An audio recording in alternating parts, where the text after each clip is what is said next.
Bismillahirrahmanirrahim. Bismillahirrahmanirrahim. Assalamu alaikum. Ji ayanu pakhair agale ni hao chunushumme washpale. Ohai gozaimas guten morgen. Hola bonjour privyet kaifa hal. Halishum chatore ahlan wa sahlan marhaba. Buna mucho gracias. Swabi balli kare aya. Hoş geldin anayo sayo khuyamora chivato chi hal jod kalimera khairutan. And a very warm welcome to everybody who's tuned into PTV World and are watching World this morning. Ladies and gentlemen, I'm really lucky that I've been joined by my very well-learned colleague who happens to be Ms. Haja Satti. I happen to be Shahzad Hasan Khan, and we hope and pray that everybody out there is doing wonderfully well and that you're ready to kickstart your Wednesday morning with us. But first things first, hello Haja, Assalamu alaikum. How are you feeling today? Walaikum assalam. Thank you so much, Jazakallah khair, for introducing me. It's a fine, pleasant morning in Islamabad, and I think we are certainly enjoying Little the colder fall. though. Yes, it is getting colder, and especially after that rainfall, right? Yeah. But it happens to be 9th of October, and there are plenty of days that are lined up.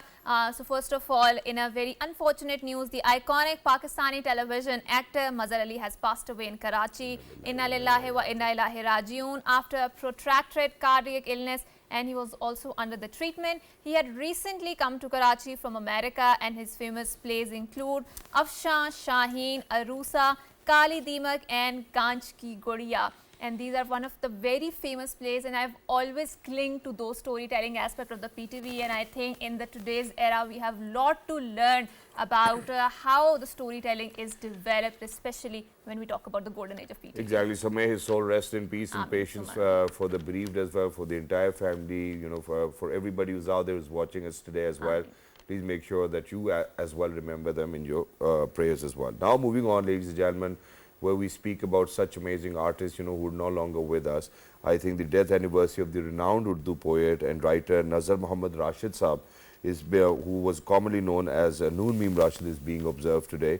Rashid Saab was born as Nazar Muhammad in Janjua family in the village of Kot Bhagga, Akalgarh, Wazirabad, Gujranwala. He earned a master's degree in economics from the Government College, Lahore. Rashid served the UN and worked in many countries. He is considered to be the father of modernism in Urdu literature. Along with Faiz Ahmad Faiz, he is one of the greatest progressive poets in Pakistani literature. He rebelled against the traditional form of ghazal and became the first major exponent of free verse in Urdu literature. His first book of free verse, Mavra, was published in 1940 and established him as a pioneering figure in free-form Urdu poetry. His poem Zindagi Se Darte Ho was set to music in the 2011 Bollywood movie. He died in a London hospital on October 9th, 1975.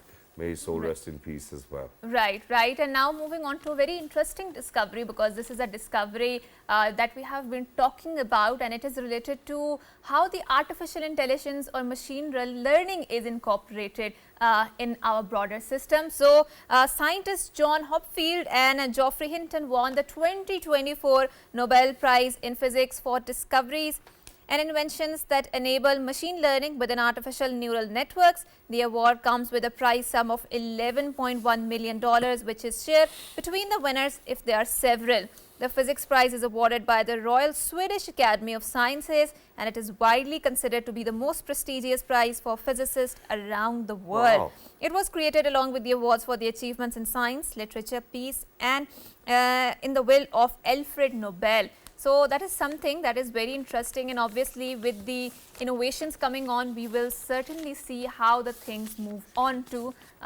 in the arena of science and obviously discovery. Exactly, and in addition to this, obviously, you know, where I mentioned, or probably I asked Haja that, you know, that the mornings are getting colder now. I think I can actually feel it, because where I live, it's just right next to Magla Hills. So every morning, even last night, the breeze was such that I couldn't really stand outside for a longer point of time as well. But how climate change is impacting our lives is something which is obviously, while it's fascinating, but it's really dangerous for us to kind of experience how things are go or will be changing in days to come. And obviously, and when we talk about the impact of the climate change, like you mentioned, the abnormal behavior, that is the behavior that we are also witnessing in the Antarctica, Shahzad.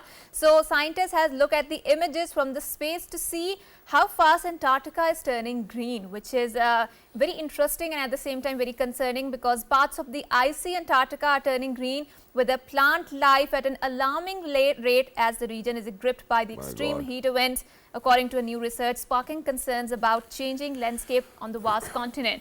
Scientists use satellite imagery and data to analyze vegetation levels on the Antarctic Peninsula and a long mountain chain that can point north to the tip of South America and which has been warming much faster than the global average. And they have found plant life, mostly mosses, have increased in the harsh environment more than tenfold over the past 4 decades, according to the study by the scientists at the University of Exeter and Hertfordshire in England and the British Antarctic Survey published Friday in the journal Natural Geoscience. And like Shahzad mentioned, how we are witnessing these sort of changes, but there's a very interesting discovery, Shahzad. So we always talk about how we need to be more responsible about a carbon footprint, right? And then whenever we talk about it, you always talk about that how because of your solarization, you're contributing towards the environment. I need to share that as well, if you allow me. Yeah. So, okay, so let me just open my application and I will, help you in knowing that how much I have saved on my carbon dioxide as well and how much I have saved the forest from deforestation. I think it's loading, so okay, it's over here. So since it's loading, so we are also going to talk about one of the interesting discovery that the scientists at the Oxford made. So we always know the apps, where the weather forecast system is always there, how we're going to experience the rain or the rain which is going to happen or the wind speed and etc. But what if there is an app which can tell you that how you are responsible for the degradation in the environment? So yeah. Yes, so climate scientists have developed a technique for detecting that and they are doing that, and I think this is what we need to in order to make sure that how we are responsible for that. So we should not be always looking toward the state to correct our behavior. It is also our individual responsibility. It diffuses to us to take the responsibility and take the action. Which is why, on this occasion, I actually have an application which tells me how much I've contributed. So, I've reduced the carbon emissions by 3,484 kilograms. The standard coal which has been saved is 1,398 kgs, and I've saved 192 trees with my solar. What about you? How much have you saved? I do not have that app. Okay. I will ask you after the program that how to develop or rather install that, right? So without any further ado, we would like to further talk about that how climate and weather patterns are interlinked and how are they contributing towards, or rather how human activities contributing to such sort of changes. We are very glad that we have been joined by the Chief Meteorologist, Pakistan Met Department. He happens to be Dr. Sardar Sarfaraz. Assalamu alaikum, Dr. Saab, and thank you so much for joining us. Walaikum assalam. Thank you for having me on your show. Thank you so much for your time. It's wonderful to have you, obviously. But, while we are talking about, as my wonderful co-host over here spoke about how climate change is going to take its toll and how the weather patterns are changing, can you please shed some light on the changing patterns of the weather? Because now imagine that it's October 9th already and it's not really that cold in Islamabad. So we do know for a fact that the weather patterns have changed.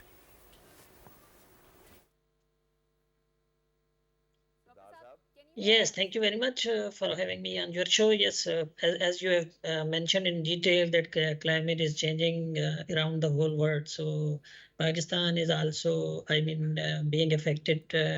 If you recall that Pakistan falls among the 10 most affected countries by climate change. In fact, our exact number falls at eighth most affected country by climate change. So when we talk about climate change, it means that temperatures is rising month by month, year by year. You may remember that 2023 was the warmest ever year in the history of humankind. And incidentally, 2024 is also, progressing on the same path. So far, we have got 9 months, and these 9 months have been warmer as compared to the respective, corresponding previous months individually, if we can take. So most likely that 2024 may tie up with 2023 or it may even surpass 2023. So every coming year is getting more warmer than the previous preceding year. And also you notice that rainfall patterns Faraz, when we talk about the weather patterns and climatic conditions, and I think one of the very important aspect that we should not miss out in that entire conversation is the impact on the agriculture, right? So Pakistan is a country that is still heavily reliant on the agriculture. Our farmers are really susceptible to such sort of changes. So when we talk about these climatic changes, how are they reflecting on the agricultural aspect of that? Because we have seen that cotton production might have been reduced. Is it related to climatic changes, or there are other external changes that are also impacting the farmers' decision to sow the cotton? I'm sorry that actually your voice was breaking, but what I heard from you that the climate, how much climate change is affecting the agriculture. You know, there are the sectors which are being most impacted by climate change, and agriculture is one of the sector. Yes, and power sector is also being affected. For example, in case of heat waves, you have to consume more and more power. So that factor, I mean, that sector is also having a great impact. So, incidentally, I was in third district a few days ago, especially in Sangar district, and Sangar is one of the district where cotton is more frequent, cotton crop is more frequent, and the people were telling me, the district administration were telling me that first, due to high temperatures in the month of May and June, and then lately the excessive rain in the month of August. So both these factors have contributed to the very, very poor, I mean, yield of that cotton crop. So yes, the climate change is affecting actually the core, And I also, we mean, the do know for a production fact, area of Pakistan yes, agriculture. we do know for a fact that obviously it's having its impact as well, and that there needs to be more research, and that we really need to be more resilient around that industry. But now let's talk about how harsh these winters are going to be for us. So we have experienced the prolonged summer this time around as well. And do you think that in days to come we are going to experience harsh winters? Is that what we can forecast through the meteorological department? Well, you might have watched the forecast recently issued for coming 3 months. I mean October to December. So it's not going to be cold as matlab, I can say that the temperatures are going to be likely to remain above normal. So we cannot expect the harsh winter, I must say. And the second thing is that we are going to experience less than average rainfall during coming 3 months. So again, it will, I mean, impact the coming crop, the Rabi crop, because the November is the month when Rabi crop is sowed. So due to lack of rain or very less rain, and due to the first, I mean due to high temperature, the moisture flight can take place. So that can become problematic for the Rabi, I mean crops sowing during the month of November and December. Dr. Sarfraz, very quickly, because we are really short on time, because Shahzad mentioned about how we are going to experience harsh winters, but we also know that in Punjab and particularly in Lahore, there's a fifth season called smog, and Yeah. we witness it, every year, and that is how it is very dramatic to the health impacts of the people residing in it. So as a state, are we doing something to curb this very malicious phenomena? Because we have seen our neighboring countries like China has very successfully curbed those dark skies in Beijing especially. If you are talking about the Yes. smog phenomena. Yeah. Yes. Actually, this problem, aggravates when we get the less amount of rainfall, and when we get the deficient rainfall. So incidentally, October, November, and December are the one of the driest months in the whole year. So this season is going to be dry. So the problem of smog, and lately, then I mean in the month of December, it turns into fog. So smog and foggy conditions are going to be worse. I mean, they can get worse due to lack of rain, and due to pollutants suspension in the air because of the lack of rain, and because of the very calm very calm winds. Thank you you so much, Dr. Thank you Saab, for so your much. time. It was wonderful to be in conversation with you, and for him to kind of say that, you know, that the winters are not going to be harsh is a reassurance for us. Right. कि gas के bill कम आएंगे inshallah. But while we are at it, obviously Punjab government actually came up with a plan where they had this fake rain. You know, I don't know what that phenomena is actually called, but you know, Artificial it was rain, right. artificial rain. Yeah. You know, we did the experiment last year, and it actually worked wonderfully well to kind of curb the menace of smoke. Now coming down to Another reassurance, right, and it is related to the sports because Pakistani climber Shehroz Kashif, a famous broad boy, summits 8,027 meters Shishampanga peak in Tibet to become youngest Pakistani to climb all of 8,000 at the age of 22 years. Quite an achievement. It's remarkable how the 22-year-old mountaineer from Lahore reached the summit at the 3:30 a.m. as the second and the youngest Pakistani to achieve this monumental feat. Shehroz Kashif raised green flag of Pakistan high once again, marking the historic moment for the nation. We are so proud of Shehroz. Congratulations, Shehroz, on your this remarkable achievement. The 14 peaks, also known as 8,000, is a collection of mountains rising above the 8,000, and it is not a small feat climbing those very scary mountains, and that without and oxygen. just yesterday, you know, the Honorable Prime Minister actually even congratulated Sarbaz as well, you know, so I think these amazing gentlemen are doing a wonderful job. So congratulations to both of you. But now from here onwards, ladies and gentlemen, while we're talking about sports, so why not bring in cricket? You know, because we as a nation love cricket as well. England is touring Pakistan. It's the first test match which is taking place in Multan. Today happens to be the third day of the first test where Pakistan was able to score 556 in the first innings for the loss of 10 wickets, and now it's England. So imagine it's a batting wicket. You know, England just yesterday actually made 96 for the loss of 1 wicket, but they were really quick with it. You know, imagine that, you know, they made it in 20 overs. The game is on right now. I do believe that if my producer would share some live images, that would be great of the cricket match just to see a little bit, but it's not there as of now. But ladies and gentlemen, I think that, you know, if May Pakistan the needs best to team win, win, right? yeah, May the best team wins, but obviously our all the proclivities are but with Pakistani if Pakistan needs to win, what Pakistan needs to do is that they need to get 10 wickets at least today, you know, so that they come back, score another 400 and then bowl them out. Inshallah, inshallah, and we hope that things go Here's your the card. way. Yeah, the bowling card is here.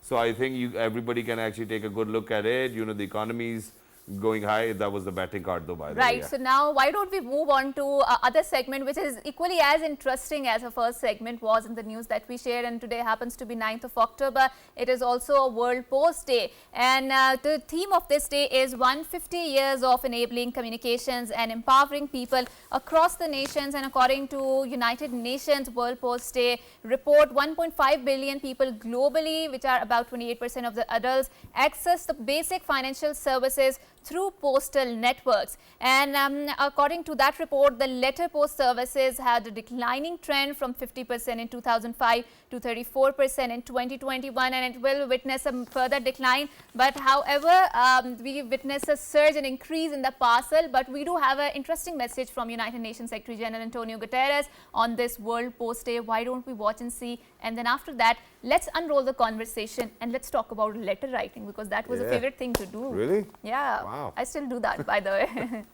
So why don't we go and take... Post Day. We mark a historic milestone, the 150th anniversary of the Universal Postal Union.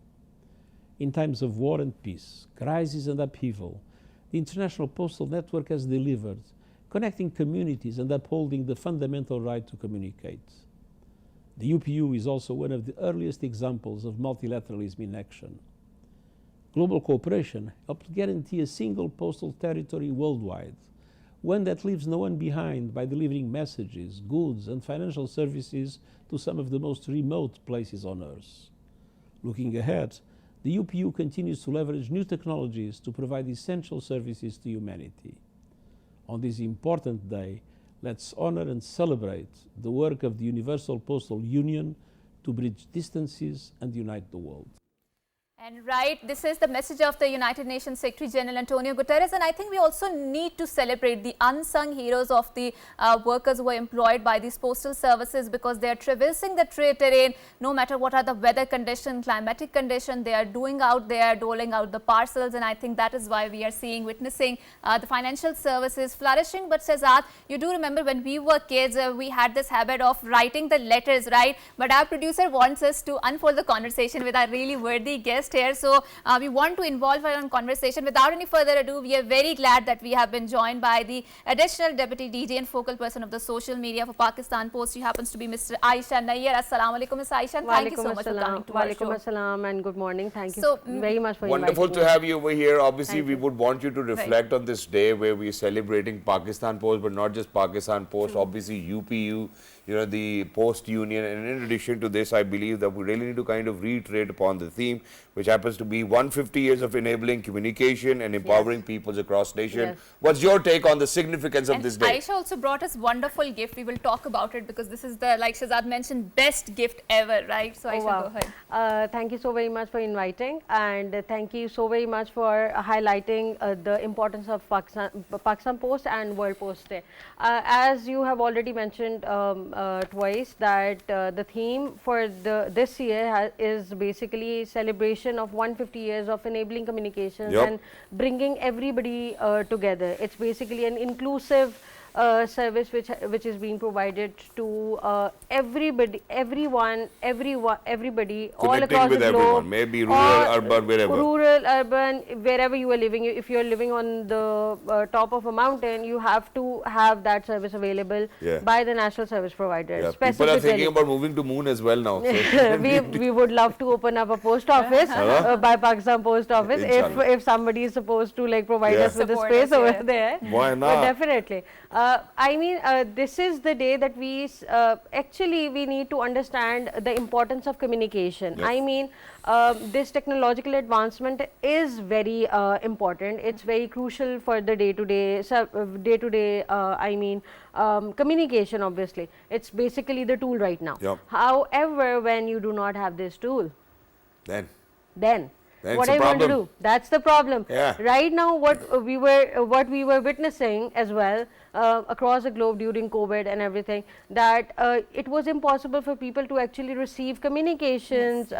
They were able to access their emails, their WhatsApp and everything.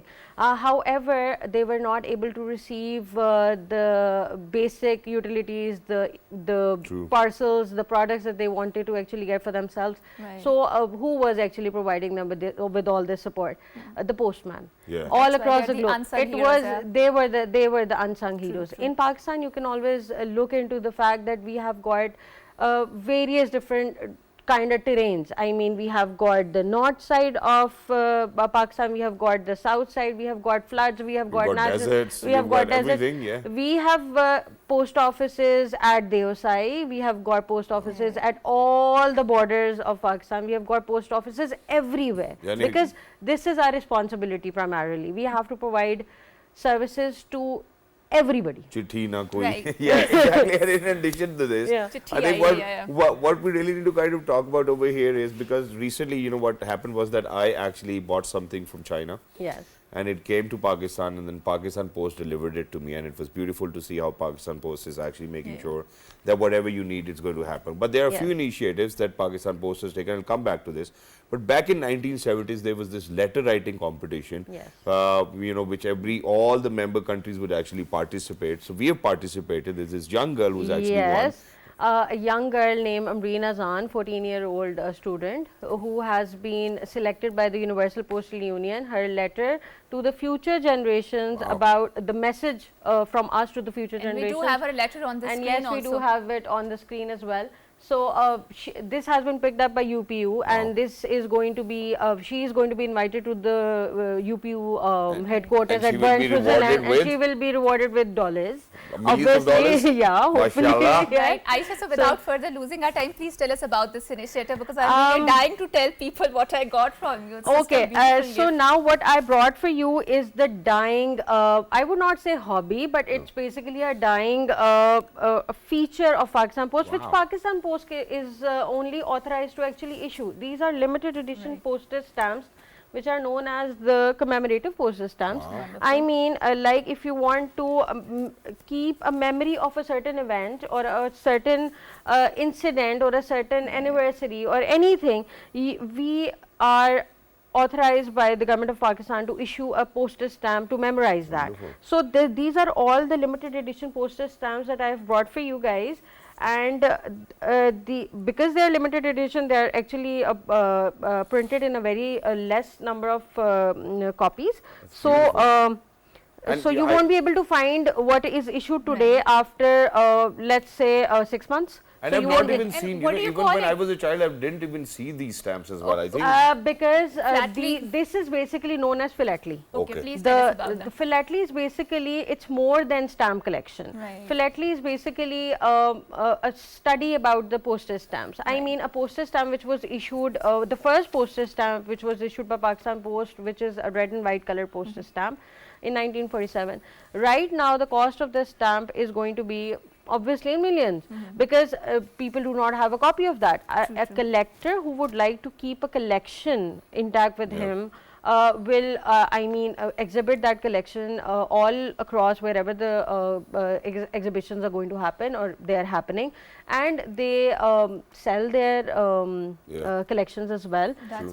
I mean, this is the only thing that we need to actually understand, that stamp collection, when we were young, we used to collect stamps. So me and Hajra got millionaires today. Yeah, you have. Thank you so got much, a very Pakistan Post. amazing- Thank you yes. so much. That's wonderful, and I think there's a lot of nostalgia attached to Yes. it, because in our childhood we used to do that, and I Yeah. think that targeting the millennial market is a wonderful idea. So Aisha, now let's move on to the other initiatives of Pakistan Post. Yes. So according to United Nations report on the World Post Day, so they have talked about that how from letter writing it has moved to parcels, it has moved to couriers, and now it's more a flourishing business. But we Digital. also know, yes, the digital transformation, and post-COVID we've seen that the transformative shifts in the consumer behavior, right? So how is Pakistan Post adapting to those shifts, and what are the new initiatives with other countries? There are a lot of things that we are. There are a lot of things which we are actually taking into account while initiating a new thing. For example, like digital transformation. We have got a very amazing project that has been kicked off in the recent past. We are actually collaborating with the Koreans, where the Koreans are going to help support Pakistan Post to digitize all the post offices everywhere in Pakistan. And we are going to bring all the services at par with our competitors and with the changing demands of the world. Yep. You need to have a digital post office. Obviously, we need Yes. that. You need to have services which are according to the latest requirements of the customers. Yeah. You need to have an e-commerce solution for all your smaller to the medium to the large business owners, and definitely you need to have a footprint everywhere. You need to ensure that your services are reliable, your services are cheaper than your competitors, because you have to actually provide it for every segment of the society. Exactly. And while we are at it, can we just very quickly share with our audiences, because now imagine that last time when I was in England, their postal service can actually send our luggage to Pakistan as well. Yes, they can. So are there luggage services by Pakistan I Post? mean, if you want to send anything all across the The globe, world, yeah. there is a limit of that luggage. I mean, for one big parcel, you cannot send more than 30 kgs one parcel. Yeah. I mean, if you want to send more than that, you have to divide it into 2-3 Okay. different. Got it. But the bilkul. service is over there, and obviously Pakistan Yes. Post is moving ahead with digitalization. Very quickly, for everybody who's out there, ladies and gentlemen, you certainly really need to know about the history of UPU, because it came into being in 1874, and this day was adopted by the UPU Congress in 1969 for the very first time, and they introduced the letter writing competition, and I believe everybody needs to be a part of it, because the letter writing competition was actually upheld so that there will be literacy in days to come. People will write, share. So while we are at it, I'm just very quickly, I I'm going think to I put would like- Hajra to the spot. Right. Hajra, what is the right way of writing a letter? So to the how, you know, that's all Are I you talking- remember. or are you talking about the format, Yeah, yeah, you know, the format. the sender Yeah, yeah, address, then the yeah, yeah, recipient yeah, address? yeah. You know, I've forgotten that because our teachers were very particular about it. But we would Comma like to, and dot oh, and yeah, whatnot, yeah. And that was a headache, really. You know, if you do not have full stop, you know, Yeah. you are dead now. So thank you so much, Aisha, Thank for you very coming much for here. inviting And do we And still for- have to lick the stamps to post them on the, or do we have stickers now? We do not have stickers, and you should not be having stickers. Okay. Because it's basically a UPU obligation that you should have a glazed sheet at the Okay. back, which is supposed to be sticky, but you have to use water Okay. to So, stick yeah. that onto the Yeah. not your And saliva. I think world is also moving to the decarbonization of the Yes. postal services, Yeah. so they are discouraging the use of the Paper, paper. yeah. So thank you so much once again, Ms. Thank you Aisha, very for much coming for here and for inviting. celebrating this wonderful day, and it brought so many memories, and nostalgia strikes really hard. But after a short break, we have a very interesting segment that is also linked to memories and nostalgia. Because if you do not communicate, what problems can you lead, or what they can lead you to, is something that we will be talking about right after a short break. Don't go anywhere. We'll be right back. Good morning. Good morning. Thank you, madam. Thank you.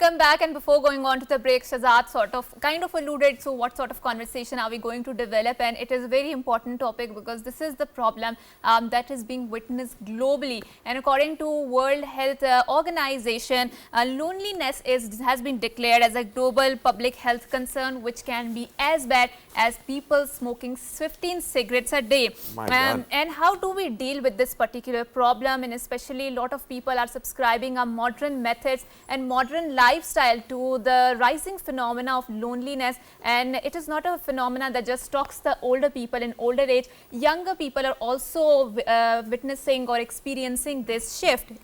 And in the human societies, are the modern humans doomed to experience the loneliness, or can we do something to change it? How to talk about it, and that too in the context of our own religious tradition, that is our fitrah, because according to our fitrah, our soul always yearns to go back to Allah. So in the modern methods, we are really having this excessive focus on the achievements and status, but are we having meaningful communication, meaningful connections, and also self-awareness, which is very essential part of the Islam. So to unfold this conversation, we are very glad that we have been joined by a very dynamic person, a lady who is very proficient on this topic. She happens to be a professional therapist and a counselor. She is Ms. Zubia Zubair. Assalamu alaikum, Ms. Zubia, and thank you so much for coming to our show. Walaikum assalam. Thank you, Hajra, for having me, and thank you, Shahzad. So, Ms. Wonderful to Zubia, have you over here. Unfolding this conversation, do you think in the modern societies, we as a human, we are lacking meaningful connections, that is increasing this isolation, social isolation and loneliness?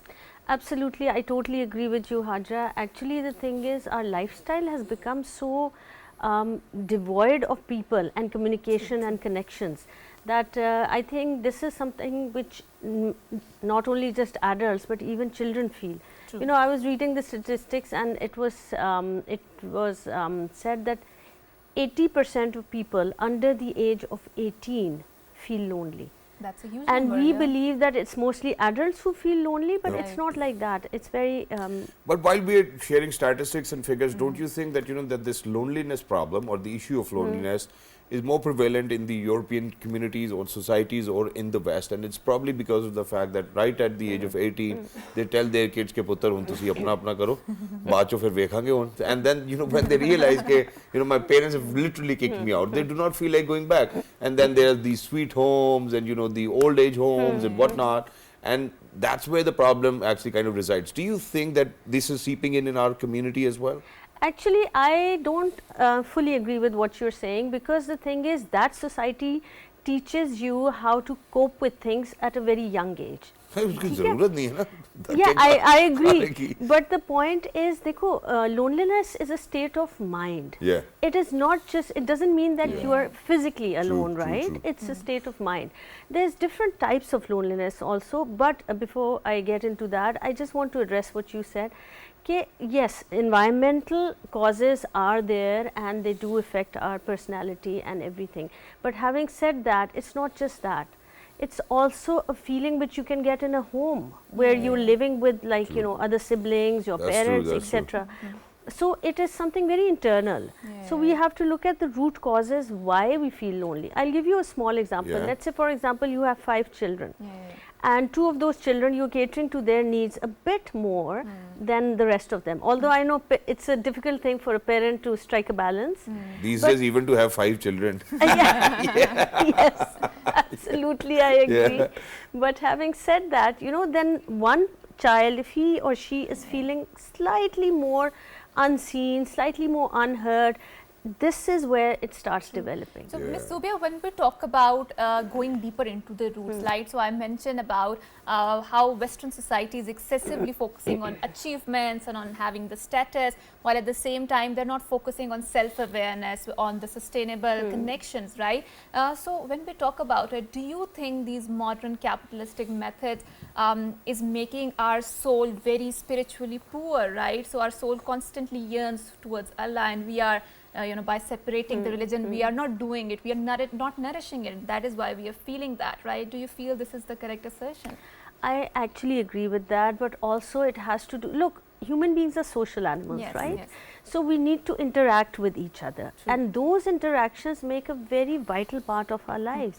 So having said that, nurturing good, healthy relationships, you know, I have young teenagers who come to me these days and they say, we don't have friends. We don't know how to make friends. So I feel this is something, and you know, your last segment was about, you know, the post and yeah. everything. Letter writing. And I was thinking, I was sitting there and thinking that, you know, this is a hobby I used to have. We used to collect stamps. And these days, children don't have any hobbies. I even had this hobby of writing love letters too as well, you know, to my mother, to my father and whatnot. You know, please do not take it in wrong context. But while we are Lovely at it, cover up. yeah, but while we are at it, there's one more thing that I would want to ask, and that is that now imagine that we are becoming nuclear families. First of all, earlier it was a joint family system. Now within nuclear families, we do know how within marriages, you know, if there are arguments, you know, those 2 people who are supposed to live together for the rest of their lives do not even speak for months and months and Yes, whatnot, and it's added anxiety and depression. First of all, you're working. How do you think that we can actually come around people who are actually as nice as we are, you know, are not fraudulent in practices, are not backbiting, you know? Now there are so many prerequisites, and at this age I cannot go and have a conversation with anybody and everybody. I'm like, okay yaar, मुझे नहीं अब फालतू बात करनी है यार, जब काम की बात करेंगे. So, you know, I just want to say something, and Sure. I'm very glad that you brought that point up. Forming healthy relationships with your children is very important, right? And likewise then with your family members, with your nephews, nieces, etc. Have you noticed these days, even when we go out for, you know, dinners, lunches, everybody is sitting at the table with their own mobiles? Yeah. Everybody I is hate looking it. like Yeah. this and not like this. So I feel that interaction, that communication needs to be nurtured to get healthy relationships. And adding to this conversation, so depriving someone of the human connection is also recognized as a form of the torture, right? So solitary That's confinements are criminal. like that, Yeah. right? Absolutely. And I think we humans are inflicting upon this condition upon ourselves, and I think we are very unfortunate in this regard. Absolutely. And there are some statistics which shares that in older adults, loneliness associated with a 50% has an increased rate of dementia and 30% risk of coronary artery diseases. So we see how it translates into a physical health also, right? Yes. So, Ms. Zubia, how can we have this digital detox practices? Obviously, banishing mobile phones completely from our life, it's a heart attack, big heart attack. We can't do that, right? No. How do we learn to live with that? So you see, balance is very important in life. You know what happens when the balance tips in nature also? Yeah. You get earthquakes, you get floods, Climate etc. change. Exactly. So balance in life is very important. I'm not saying just, you know, stay without your mobile, but have a time limit, right? So you have to focus on your physical health, you have to focus on your mental health. True. And for that, everything is important. Exercise, a good diet, going out with friends, having healthy relationships with your family members. You just mentioned coronary diseases and all that. See, these are all effects of this loneliness and mental Now, health madam, issues. imagine that, you know, there's this one person who feels lonely, Yeah. cannot share it with everybody, you know, he's a pessimistic guy or a lady. What do you think they can do while, even if today they're watching us, Yeah. do you think they should would watch movies, binge eating, something of that sort? What should they do? I think the best thing to do first of all is to start a connection with yourself. Why do we feel lonely? If you, Self-awareness. अपने आप से प्यार करो. yes, अपने आप से भी करो और फिर you know, Self-awareness. like not only that, when you love yourself, you'll start making an effort for yourself, True. right? You'll give yourself a good diet, you'll go and exercise. And what is exercise? It's an outdoor activity, True. right? So when you go, you interact with people. Let's say you're going jogging in the park, you're going walking in the or trekking, etc., or even to the gym, for example. So you go and increase your human But interaction. that's where the problem is. Now imagine, you know, because it just popped up in my mind. Alhamdulillah, so I've always tried to follow this sunnah of Prophet Muhammad sallallahu alaihi wasallam, where I will always be the first guy to say assalamu alaikum. Absolutely. Now, may it be going to the gym, shopping mall, anybody, wherever I'm going to get eye contact, even with men or women, I'll say assalamu alaikum. Majority of the time, I do not even get an answer back. So imagine how the world is actually changing or shifting, the kind of attitudes that we really need to change. How do you think that we can work on that? You know, it's interesting you say that, but when you go abroad, you notice people are Although- very friendly. They will all greet you. They will although smile it's at a you, sunnah, you know, you just- everything. Yes. yes. But we are going away from our roots actually, and that includes not only our religion, that includes our social interaction. You know, the good habits. Have you noticed the older generation? They used to get together. They used to have these panchayats and these सारे different बाबे things. चाचे आपस में दायरे में बैठे हुए Yes, गप्पे they लगी used to discuss politics. They used to discuss news, happenings. etc. We don't have any of that. हुक्का शुक्का ये वो Yes, जरा. so Not these, healthy, though, not these promoting kind of hookah. interactions we used to, I think we need to And encourage. I think that is why a human soul is longing for a meaningful connection, and that starts with the self-awareness. And from self-awareness, you can go towards the self-love. That is the essential aspect of that. Thank you so much, Ms. Zubia, for Thank And coming it's to our not always program. shadi though, you And know, for that connection, you know, ladies and gentlemen, I think we really need to put the right meaning to it. Shadi Yes. has Yeah. nothing to do Please. with the True. self-awareness. You can have self-awareness at any age. It is not time-bound. It is not age-bound. It is not any बच्चा परेशान रहता है, territory-bound, शादी right? करा दो. That's not a solution. So Yeah. this is not the solution Thank you at for all. saying that. Yes, and we will wrap up our segment. So thank you so much once again, Ms. Zubia, for coming here, for shedding light on the epidemic of loneliness and how it is impacting the mental health and how it translates into a crisis of the physical health. And we will wrap up our segment and say goodbye until next time. It's Allah Hafiz and good Good morning. Have a great day. Thank you so Thank much. you so much.